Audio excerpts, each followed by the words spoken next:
बच्चों, जैसा कि आप लोगों का क्लास 9th से अक्टूबर मंथ का मासिक परीक्षा चल रहा है ना, और आप लोगों का पेपर सोशल साइंस का होने जा रहा है, तो यह वीडियो आपके लिए काफ़ी महत्वपूर्ण होने वाला है, क्योंकि सोशल साइंस का 100% ओरिजिनल पेपर लेकर के आ चुका हूं। आप लोग यहां पर देख सकते हो। और अभी के इस वीडियो में आपको मैं सब्जेक्टिव ऑब्जेक्टिव दोनों का आंसर की बता दूंगा, ठीक है। और पीडीएफ कहाँ से डाउनलोड करोगे ये भी सिखा दूंगा। बस आप लोगों से एक रिक्वेस्ट रहेगा, चैनल को सब्सक्राइब करके नोटिफिकेशन कॉल पर प्रेस कर लेना, क्योंकि इसके बाद साइंस का पेपर आएगा, है ना। उसके बाद मैथ इंग्लिश सबका अपलोड होगा, ठीक है। बिल्कुल ओरिजिनल आपको मिलेगा। तो देखिए विषय कोड आपका 111 रहेगा। चलिए फटाफट से आगे बढ़ते हैं। यहाँ पर देखेंगे टोटल 30 क्वेश्चन है, आपको इसमें से मात्र 24 क्वेश्चन का ही जवाब देना है। कितना क्वेश्चन का जवाब देना है? 24 का। तो देखिए पहला क्वेश्चन क्या बोला कि मीन कैंप किसकी रचना है। तो बिल्कुल आप याद रखेंगे पहला का ऑप्शन बी होगा, यानी कि हिटलर का। राइट आंसर पहला का बी नंबर होगा। 2 नंबर है कि जर्मनी का प्रमुख औद्योगिक क्षेत्र था क्या। तो 2 नंबर का ऑप्शन बी होगा, यानी कि रूल। ऑप्शन नंबर बी बिल्कुल क्या होगा, करेक्ट हो जाएगा। चलिए आगे बढ़ते हैं। क्वेश्चन नंबर यहाँ पर देखिए 3 है कि हिटलर का जन्म कहाँ हुआ था। तो 3 नंबर का राइट आंसर ऑप्शन हो जाएगा आपका जो है ना डी नंबर, जो है डी नंबर, यानी कि ऑस्ट्रेलिया। राइट आंसर क्या होगा, डी नंबर हो जाएगा। 4 नंबर है कि प्रथम विश्व युद्ध कब आरंभ हुआ। तो 4 का राइट आंसर हो जाएगा ऑप्शन डी, यानी कि 1914 ईस्वी में। राइट आंसर आप लोग डी नंबर याद कर लीजिए। चलिए आगे बढ़ते हैं। 4 नंबर था ना। 5 नंबर क्वेश्चन है कि जर्मनी की मुद्रा का क्या नाम था। तो आप याद रखेंगे 5 का ऑप्शन नंबर यहाँ पर हो जाएगा सी नंबर, यानी कि मार्क। और राइट आंसर क्या होगा, सी नंबर बिल्कुल ही करेक्ट होगा। 6 नंबर की नाजी पार्टी का प्रतीक चिन्ह क्या था। तो 6 नंबर का याद रखिएगा ऑप्शन नंबर बी होगा, यानी कि स्वस्तिक। ऑप्शन नंबर बी बिल्कुल क्या होगा, करेक्ट हो जाएगा। आगे 7 नंबर क्वेश्चन को देख लीजिएगा। द्वितीय विश्व युद्ध में कौन सा देश पराजित नहीं हुआ। तो आप याद रखेंगे 7 नंबर का right answer option number B होगा, यानी कि जापान। ऑप्शन नंबर क्या होगा, बी नंबर करेक्ट होगा।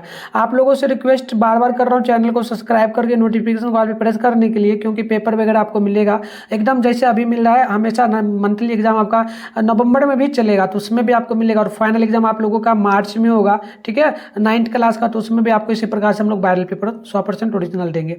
चलिए 8 है कि विधानसभा का चुनाव कितने वर्षों के अंतराल में होता है। तो 5 वर्षों के अंतराल में। राइट आंसर क्या होगा, सी नंबर बिल्कुल करेक्ट होगा।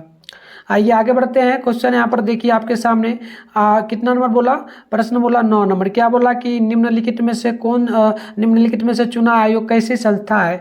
तो 9 नंबर का ऑप्शन आपका बिल्कुल यहाँ पर हो जाएगा जो है ना डी नंबर, यानी कि न्यायिक संस्था है और जस्टिस, ठीक है। ऑप्शन डी होगा। अगली प्रश्न देख लीजिएगा 10 नंबर की, भारत में किस प्रकार की शासन प्रणाली पाई जाती है। तो 10 नंबर का बिल्कुल करेक्ट आंसर हो जाएगा ऑप्शन डी, यानी कि इनमें से कोई नहीं। राइट आंसर डी होगा। 10 नंबर का डी होगा, ठीक है। चलिए आगे बढ़ते हैं। नेक्स्ट क्वेश्चन, भारत में किस प्रकार की शासन प्रणाली पाई जाती है। तो 10 नंबर का तो यहाँ पर आपका हो जाएगा लोकतांत्रिक। लोकतंत्र है ना हमारे भारत में, ऑप्शन बी होगा, याद रखिएगा, ठीक है, बी होगा। चलिए आगे देखिए क्वेश्चन नंबर 11 है कि भारत में मतदाता सूची में नाम होने के लिए न्यूनतम उम्र क्या चाहिए। तो 18 वर्ष का होना चाहिए, ठीक है। ऑप्शन नंबर ये बिल्कुल क्या हो जाएगा, करेक्ट हो जाएगा। चलिए आगे बढ़ते हैं।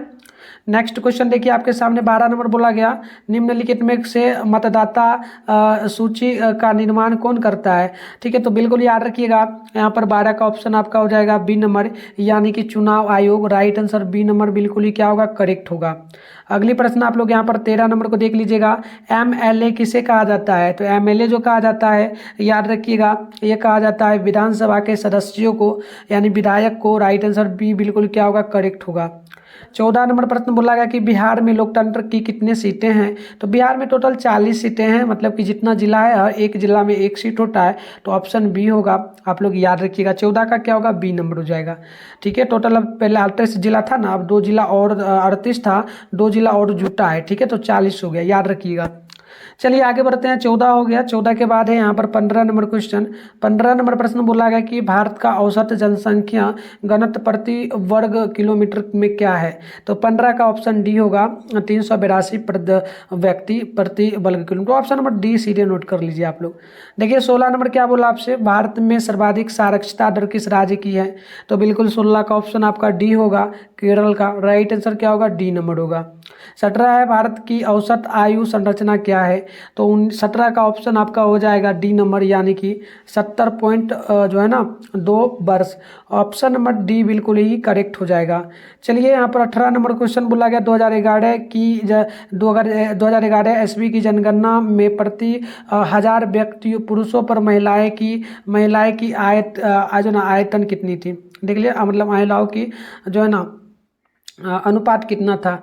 तो बिल्कुल देखिएगा 18 नंबर का ऑप्शन आपका हो जाएगा जो है ना बी नंबर, लगभग था 910 महिलाएं। ऑप्शन नंबर क्या होगा, बी नंबर हो जाएगा। चलिए आगे बढ़ते हैं, उससे पहले मैं आपको इसका पीडीएफ पहले डाउनलोड करने के लिए सिखाता हूँ, ठीक है। गूगल में जाइएगा, सब्जेक्टिव ऑब्जेक्टिव दोनों का आंसर आपको मिल जाएगा। कैसे डाउनलोड करना, चलिए फटाफट से सीख लेते हैं, फिर कंटिन्यू वीडियो में आंसर हम आपको बताएंगे। तो इसके लिए सबसे पहले आपको अपने फ़ोन में गूगल को ओपन करके सर्च बार के आइकन पे क्लिक कर लेना है, ठीक है। और अभी आप इस चैनल पे जो वीडियो देख रहे हो, चैनल का नाम है मिठुन स्टडी सेंटर।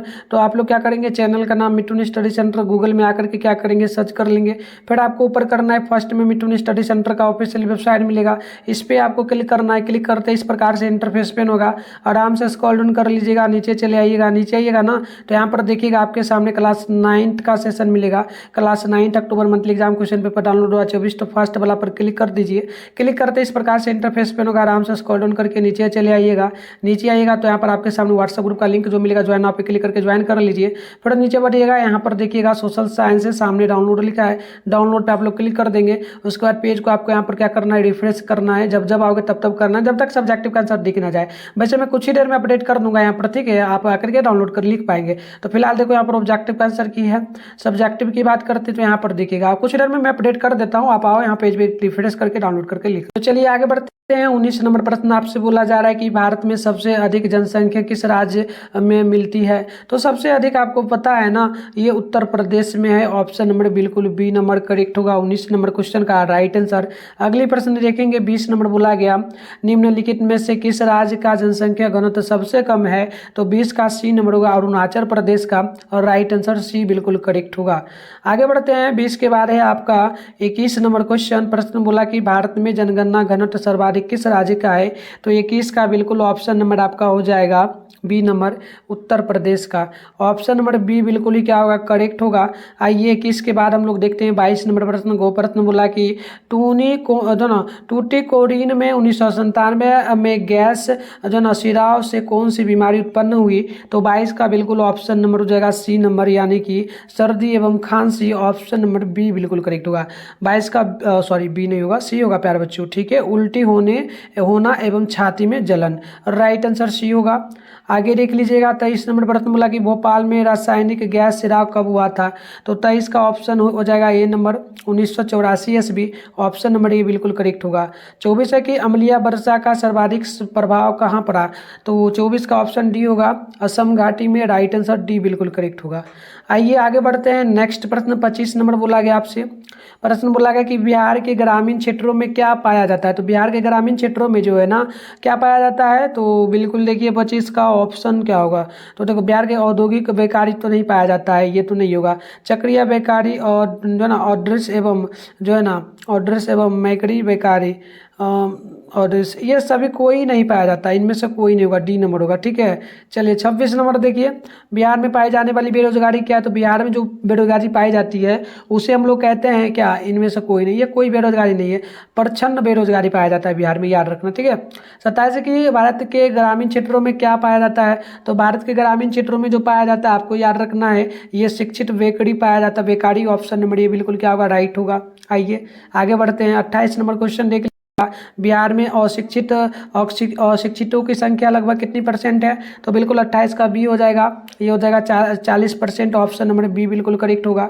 नेक्स्ट प्रश्न देख लीजिएगा, यहाँ पर बोला गया आपसे जो है ना 29 नंबर की निम्नलिखित में से भारत के लोगों का मुख्य पेशा क्या है। तो भारत के लोगों का मुख्य पेशा जो है कृषि यानी खेती करना। ऑप्शन ए बिल्कुल करेक्ट होगा, ठीक है। चलिए आगे बढ़ते हैं, यहाँ पर देख लीजिएगा ऑप्शन नंबर ये हो जाएगा उद्योग, मुख्य पेशा तो यही है ना, एक सेकेंड, हाँ ठीक है। चलो बढ़ते हैं आगे, नेक्स्ट प्रश्न की राष्ट्रीय ग्रामीण रोजगार गारंटी का नया नाम क्या है। तो बिल्कुल 30 का ऑप्शन ये होगा, मनरेगा।